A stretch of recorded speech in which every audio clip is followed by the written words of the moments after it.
সম্প্রতি দুইজন সাবেক অবসরপ্রাপ্ত সেনা কর্মকর্তাকে গ্রেফতার করা হয়েছে। তার ভিতরে একজন হচ্ছে ১/১১-র কুশীলব লেফটেন্যান্ট জেনারেল মাসুদউদ্দিন আহমেদ চৌধুরী, এবং সে জিয়া পরিবারের খুব ঘনিষ্ঠজন। সম্ভবত বর্তমান মাননীয় প্রধানমন্ত্রীর যিনি মামা ছিলেন সাইদ ইস্কান্দার, সম্ভবত তারা ভাইরা। এবং দ্বিতীয়ত হচ্ছে যে এই ভদ্রলোক একসময় রক্ষী বাহিনীতে ছিলেন, তাকে অ্যাবজর্ভ করে এবং সুপারসিড করে বিএনপি সরকার ২০০১ থেকে ২০০৬-এর ভিতরে একদম মইনু আহমেদের মতোই, যেহেতু ফেনীর নোয়াখালী অঞ্চলের মানুষ, তাদেরকে ডিসপ্রপোর্শনেটলি ফেভার করে এই ধরনের পদ পজিশনে নিয়ে আসছে। এবং পরবর্তীতে দেখা গেল যে এই মানুষগুলো শুধুমাত্র জিয়া পরিবার বিএনপির সাথেই বেইমানি করে নাই, তারা রাষ্ট্রের সাথে বেইমানি করেছে। ইনফ্যাক্ট রাষ্ট্রের সাথে রাষ্ট্রদ্রোহিতা থেকে শুরু করে এই রাষ্ট্রটাকে দিল্লির কাছে বেচে দেবার জন্য যা দরকার ছিল তার সব কিছু তারা করেছে। তো সেই জায়গায় এবং কত বড় তার কত বড় ক্লাউন ছিল মইনু আহমদ, তো ধরেন একটা ক্রিমিনাল, কিন্তু দেশ ছেড়ে চলে গেছে। এই লোক হাসিনার সাথে দেখা করে অস্ট্রেলিয়াতে অ্যাম্বাসেডর হয়েছে বাংলাদেশের, জাতীয় পার্টি থেকে ব্যাকডোর দিয়ে ঘুরে এমপি হয়েছে, ব্যবসা বাণিজ্য সিন্ডিকেট করে মালয়েশিয়া সহ বিভিন্ন জায়গাতে মানব পাচার, আদম ব্যবসা বলতে যা বোঝায়, হাজার হাজার কোটি টাকা লুটপাটের সাথে জড়িত ছিল এবং দিব্যি দেশে ছিল। কত পুরো আওয়ামী আমল জুড়ে তার বাংলাদেশে ছিল। অতএব সেরকম একজন লোককে গ্রেফতার করা এবং এই সময়টাতে এসে, সেটা অবশ্যই প্রশংসনীয় এবং আমরা সরকারকে সাধুবাদ জানাই।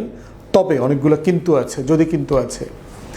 দ্বিতীয়ত হচ্ছে আরেকজন লেফটেন্যান্ট জেনারেল মামুন খালেদ, ঠিক একইভাবে তিনি ডিজিএফআইয়ের মহাপরিচালক ছিলেন এবং আইসিটিতে যে মানবতা বিরোধী অপরাধের বিচার চলছিল সেখানেও যাদেরকে ওয়ারেন্টভুক্ত আসামি, তার ভিতরে তিনি একজন, এবং তিনিও দেশে ছিলেন। এবং তার দোর্দণ্ড প্রতাপের কথা আমরা শুনেছি, কিভাবে ২০০৮-এর ইলেকশন ইঞ্জিনিয়ারিং থেকে শুরু করে জমি দখল, আশিয়ান সিটি যে আছে, এই আশিয়ান সিটির দখল বাণিজ্যের সাথে এবং তাদেরকে নিরাপদ রাখার জন্য সর্বোচ্চ চেষ্টা প্রাতিষ্ঠানিক শক্তি ব্যবহার করেছে। সোনার বাংলার প্রবলেম হচ্ছে যে কোনটা ব্যক্তির পছন্দ অপছন্দের বিষয়, আর কোনটা প্রাতিষ্ঠানিক দায়, স্বার্থ এবং জাতীয় জীবনের কনসিকুয়েন্স কী। এবং দেখেন, মিলিটারি অফিসার তাদের বিএমএ শপথ কী ছিল? তারা সর্বোচ্চ ডেডিকেশন দিয়ে বাংলাদেশের স্বাধীনতার সার্বভৌমত্বকে রক্ষা করবেন।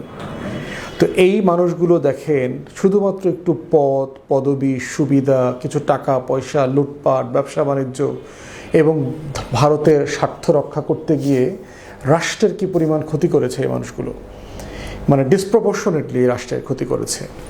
এবং এরা সবাই কিন্তু দেখবেন যে মাসুদউদ্দিন আহমেদ চৌধুরী তো 1/11-এর যেহেতু সময় ছিলেন, বর্তমান মাননীয় প্রধানমন্ত্রী তারেক রহমানকে নির্যাতন করা থেকে শুরু করে তাকে যাভাবে হেনস্থা করা যায় তার সব কিছুর সাথে সে জড়িত ছিল। এবং এই মামুন খালেদ ২০০৮-এর ইলেকশন ইঞ্জিনিয়ারিং এক জুনিয়র অফিসার ছিল ডিজিএফআইতে, সে থেকে শুরু করে কিভাবে নির্বাচনে আওয়ামী লীগকে জেতানো যায়, বিএনপিকে হারানো যায়, এই কথা আমরাও টকশোতে বহুবার বলেছি, যদিও বিএনপি নেতারা এগুলো নিয়ে কথা বলেন না। যে একটা হচ্ছে সীমানা পুনর্নির্ধারণ, প্রায় ১৩০-৩২টা আসনে সীমানা পুনর্নির্ধারণ করা হয়েছে, আর দ্বিতীয়ত অতিরিক্ত ব্যালট ছাপিয়ে কীভাবে ইলেকশন ইঞ্জিনিয়ারিং করা হয়েছে, এই দুইটা বিষয় ২০০৮-এর নির্বাচনে ঘটেছে। এবং সেগুলো আমরা বহুদিন থেকে বলে আসছি যে রাষ্ট্রের বিভিন্ন দপ্তর, বিভিন্ন প্রতিষ্ঠান কীভাবে এই কাজগুলো করেছে।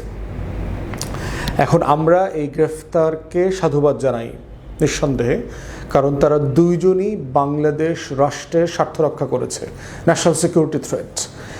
যাদেরকে স্পিওনাজ, গোয়েন্দাগিরি অথবা দেশের স্বার্থবিরোধী কাজ অথবা বাংলাদেশের তথ্য বিক্রি করে দেওয়া, তথ্য পাচার করা অথবা রাষ্ট্রকে দুর্বল করার জন্য দিনরাত কাজ করে, ঠিক এই কাজগুলোতে দুজনে জড়িত ছিল। এরকম আরও অনেক লুম্প্যান্ট জেনারেলরা এই কাজের সাথে জড়িত ছিল।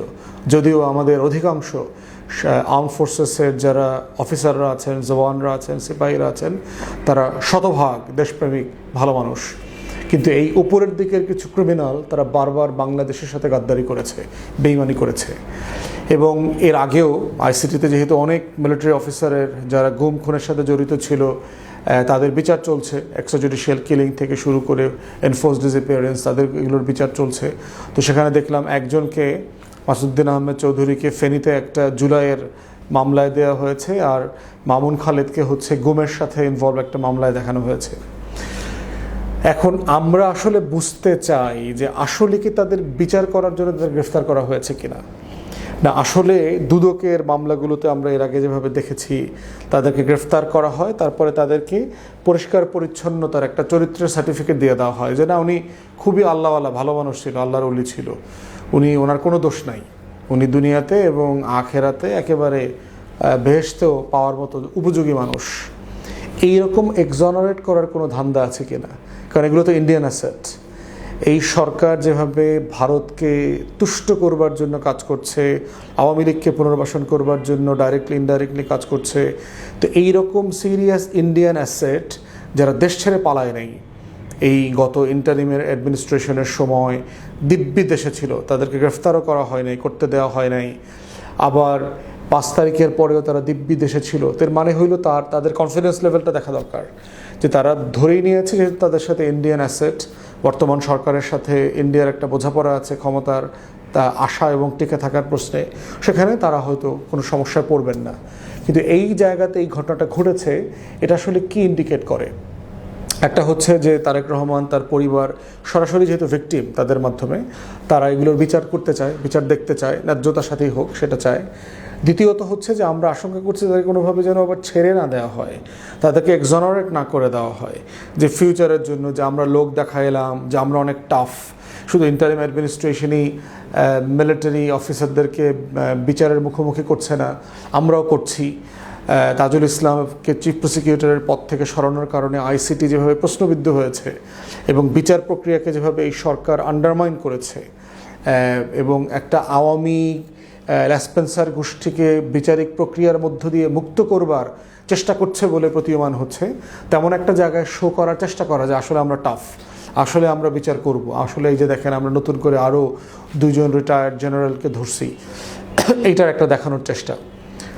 থার্ড হচ্ছে যে এটার মধ্য দিয়ে অন্য কোনো জিনিস এক্সচেঞ্জ করা হচ্ছে কিনা, এটা ফলস ফ্ল্যাগ অপারেশন বলে আর কি, যে মিডিয়াতে যেহেতু অনেকগুলো বিষয়ে আউটরাইজ চলতেছে, জ্বালানি সংকট চলতেছে, এরপরে হচ্ছে দুর্ঘটনায় অনেকগুলো মানুষ মারা গেছে, বাস ডুবি, এরপরে কুমিল্লাতে রোড অ্যাক্সিডেন্টে অনেক মানুষ মারা গেছে, এই লোকে কাউন্টার করা, নিউজ ফিড করার কোনো চেষ্টা করা হচ্ছে কিনা।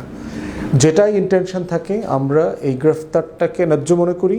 আমরা মনে করি যে তদন্ত সাপেক্ষে রাইট মামলা তাদেরকে দেওয়া দরকার।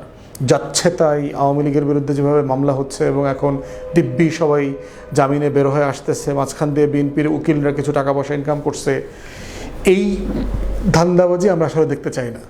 আমরা দেখতে চাই যে তাদের আসলে যে অপরাধগুলো আছে, আমরা দেখতে চাই তারা আসলে যে অপরাধগুলো করেছেন সেগুলো তদন্ত সাপেক্ষে সেগুলোতে শুধু আসামি করা হবে এবং সেগুলোর বিচার করা হবে।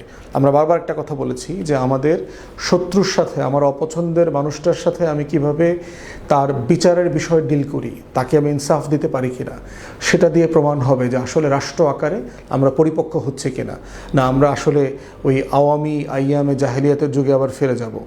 অতএব সেই জায়গাতে আমরা দেখতে চাই এরকম আরও যারা কুশীলব আছেন, যারা এই গত 17-18 বছরে আওয়ামী ল্যাসপেন্সারগিরি করেছেন সিভিল এবং মিলিটারি ব্যুরোক্রেসিতে, 2 জায়গাতেই আমলারা সবাই মিলে কিন্তু রাষ্ট্রটাকে ডুবিয়েছে, তাদেরকে ন্যায্যতার ভিত্তিতে তদন্ত সাপেক্ষে বিচারের মুখোমুখি করা দরকার।